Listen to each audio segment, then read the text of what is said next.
Hey everybody, it's Tuesday night. It's 9:30.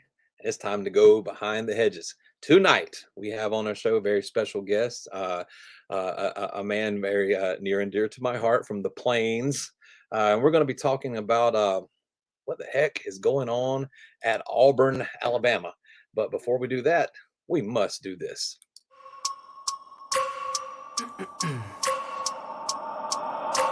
I wake up every minute with the fever dreams. I push a mind to a limit where it needs to be. I work blind, got vision I don't need to see. I'm picking mind over matter, I believe in me. I need to find more hours in the day to breathe. Need to find more power in the way I be. Welcome, gentlemen. Welcome. First of all, welcome back, Patrick. Thank you for being able to join us this week again, and welcome to the show again, Warren.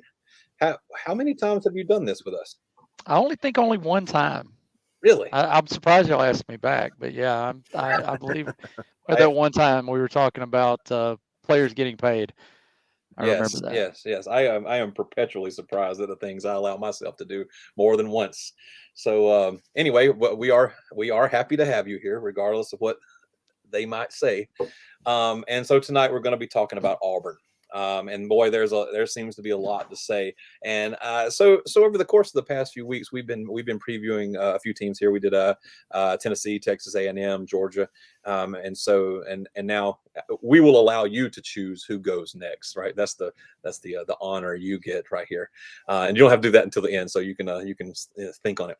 But the Tennessee guys threw you on under the bus, so here we are, and what we've normally been doing is sort of treating it like an airport, arrivals and departures and those kinds of things. People are losing to the portal, to graduation, to the NFL draft, et cetera, and then they're gaining from recruiting in the portal and so forth, right? But with Auburn is a little different, as per usual.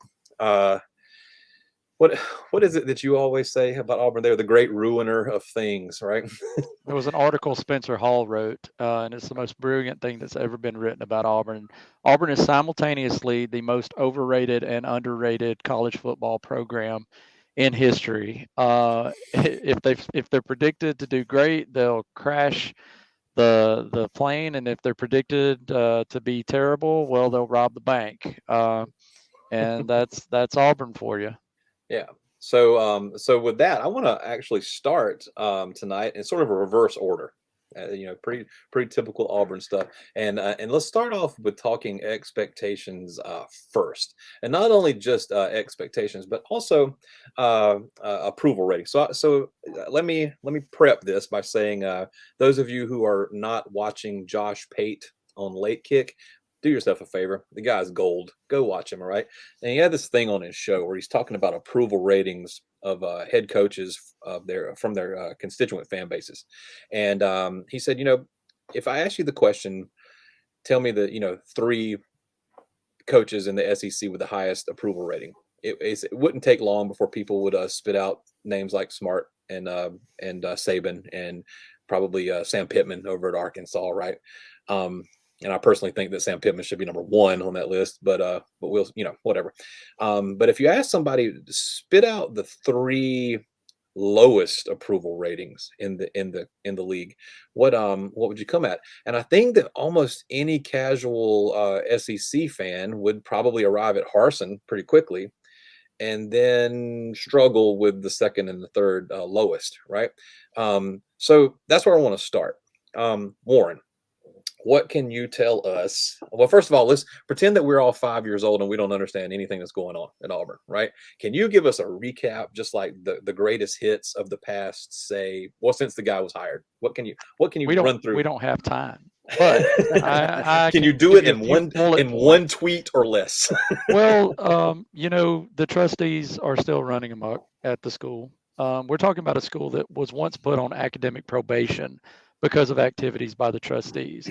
Some of the folks may not remember, in 2003, they went behind then Coach Tommy Tuberville's back somehow now, the senator, and said, and they tried to hire a coach. They tried to hire Petrino, I believe it was, and that was found out, right? Very much like they're like the Keystone Cops with this stuff, and so Tommy Tuberville capitalized on that. There was a huge backlash against the trustees at the time. Auburn very easily could have played in the national championship game in 2004. Um, and as it stands with Auburn right now, Harsin has more capital as coach than than at any time so far. I've not been a fan of Harsin from the beginning. I feel like he is in over his head. But that being said, I'm kind of with the fans now who would like to see him succeed, just to foil those trustees once again Because at his Auburn. success means their failure. Is that Yes, I got you. yeah, Okay. and I mean it was there are two factions there, right? Like there was the accusations that he was carrying on an affair with someone who was hired at the athletic department, and that this was leaked, as my understanding, through like some Bama message boards or something, which wouldn't surprise me if Auburn's trustees were behind that kind of stuff.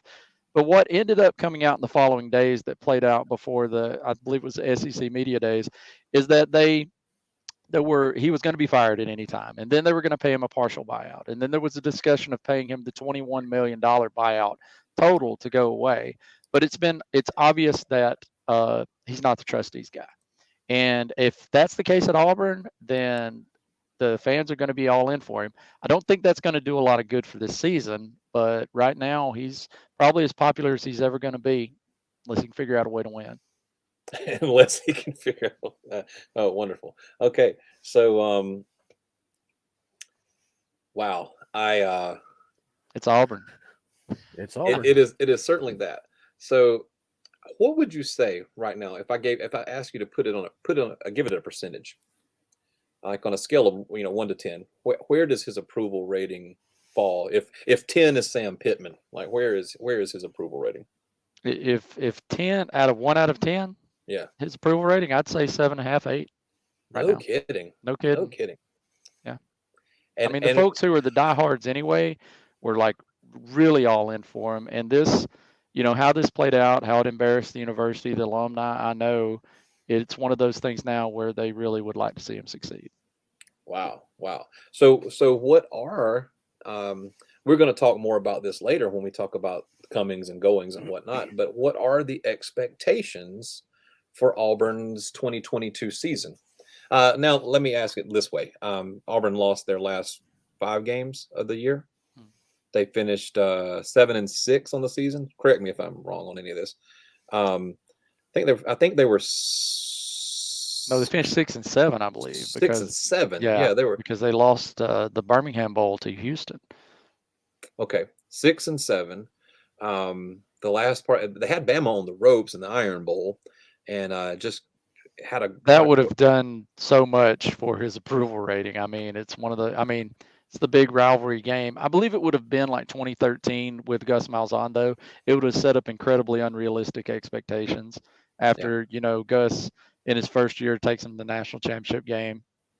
And when you're not Kirby or Saban, that's kind of hard to maintain. Yeah, yeah. That kind of, So strength.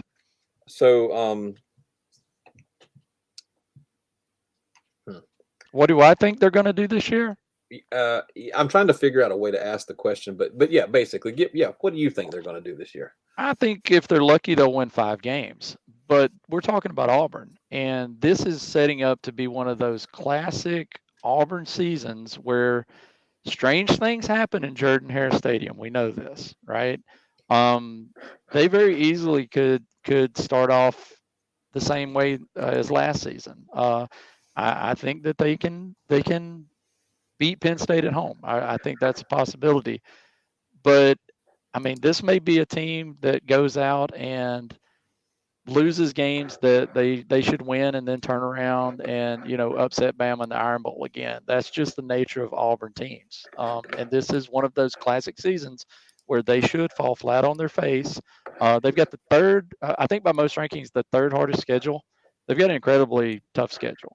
That seems right. Yeah. So here it is. I'm just going to put on the screen here. Starting off with Mercer, San Jose State, and Penn State. I would imagine that the first 2 games are wins. Penn State is. I mean, that's a tough one.